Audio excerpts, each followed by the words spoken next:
A devastating building collapse in Cape Coast has claimed the life of one woman, Ernestina Indum, while her grandson sustained injuries. The incident occurred on Tuesday around 2 a.m. Rescue teams managed to rescue 2 individuals from the rubble, including the grandson, who were rushed to the Cape Coast Teaching Hospital for treatment. This tragic event marks the second building collapse in Cape Coast in less than a week, following a similar incident on June 21st that killed 2 elderly persons, including an 83-year-old renowned photographer, Openin Emmanuel Ankra, who died just a day before his 84th birthday. The Cape Coast Metropolitan Assembly earlier this week pulled down buildings deemed unsafe. And the Metropolitan Chief Executive for Cape Coast, George Justice Arthur, while commiserating with the grieving family, asked security agencies to address the problem. Maybe the tune. We send there. You saw a tour, way.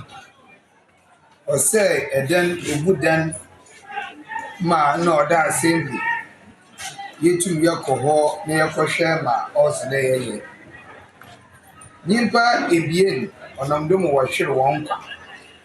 It's assembly is the sin in your day.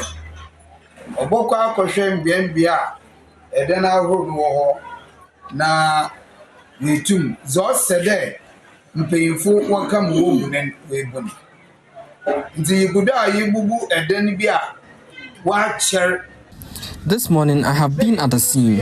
When I arrived at the scene, I had to call the relevant agencies, Urban Roads, that's the engineers, and NADMO. I came to meet the Ghana National Fire Service here, and we have been deliberating on ways to handle the situation. Our bomb was in our film. Let up a baby.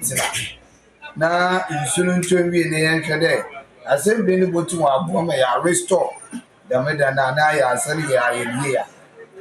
Only I'm watching 1 o'clock. Issue man wasn't from there. As I may see, I had done a say chill. Oh, yeah, I will take Jacobs. Nebus, you feel. Ewo oye message asebesi wo na ba sem bi on the way see ono praje de mutu maka no baba mo bodu aha no no che de dem ko so ebu situation na ba sem ba ko ane pe minye peyufo mo be na mbotwe no. We have visited where the previous accident happened. We are donating some money to the family. The incident occurred at 1 a.m. and sadly, a mother couldn't survive. Now, me too, my father, my kosher, or ye in Pinky, and by ye go to hospital. Yaka kosher pin, for no. Ya, mammy, Yanis, any brother, Kakaba, I will wonder what I am. So let's speak to Central Region's Abigail Iselinkroma for updates. Abigail, this is a painful reminder of what happened at London Bridge, same Cape Coast. Tell us, what is the atmosphere now, and report. Exactly, there it's quite very solemn in Cape Coast currently. The people are not over Saturday's incident, and to have a similar incident and resulting in another death is quite a very sad turn of events for the people of Cape Coast. But the mayor has assured that he and the security agencies will be working hand in hand to ensure that such an incident doesn't happen again.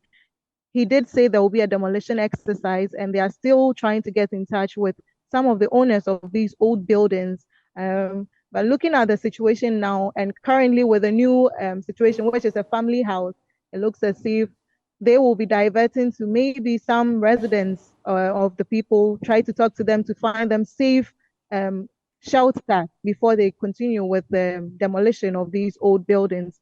But currently, those who were affected are responding to treatment.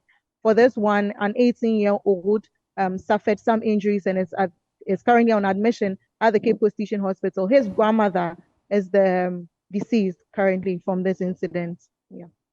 Well, Abigail, thank you for bringing us up to speed on that. And we also have Central Region's Director of the National Disaster Management Organization, Kwesi Dawood, with us. And we also have Engineer Abdullahi Mahama. He's a building engineer. But I want to start with Kwesi Dawood because he is from NADMO. And Kwesi, thanks for your time. Abigail has just told us that it's a solemn mood, atmosphere over there right now, but you are from Nadmo. How do you rationalize what we are seeing days after Saturday's tragic incident? Good to be with you, sweetie, and your able listeners. We in Nadmo have always been in touch with our people. We've identified all these structurally weak buildings, as well as some billboards in the metropolis and other parts of the region as posing hazards and the disaster in waiting. We've made the necessary recommendations to all the authorities. It's quite unfortunate that we are witnessing what is unfolding currently.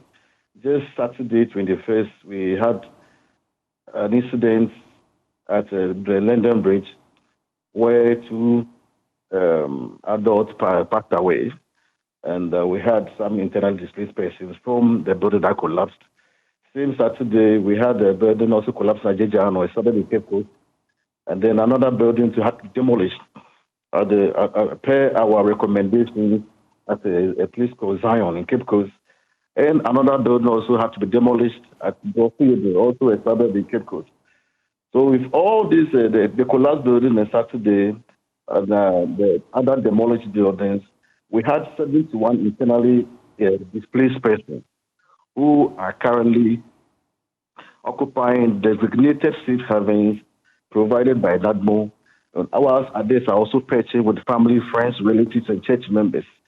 And whilst responding to this incident, making appeal, just yesterday, we were on site to make urgent appeal for relief assistance for some of these internally displaced persons by way of food supplies and potable water, temporary shelter, emergency accommodation, medical service and essential health items, clothing and bedding materials, especially, not forget, social support and trauma counseling.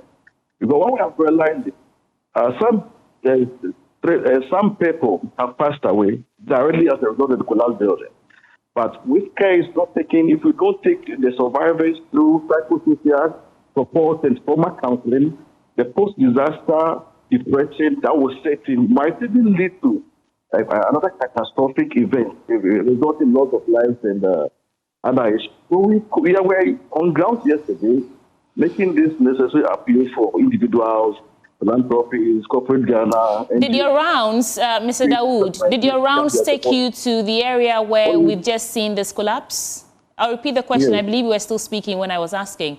You said you've been on ground, so did your rounds take you to where we've seen this current incident? Yes, yes. And what did you make of the structure?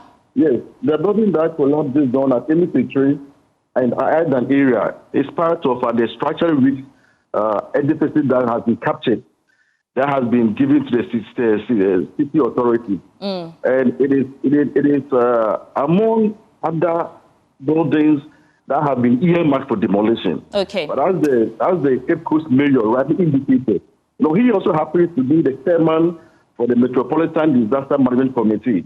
He and his assembly are in the process of engaging the owners, the family heads of these earmarked buildings. So it is quite unfortunate that such projects are not ended. Hold for me, please.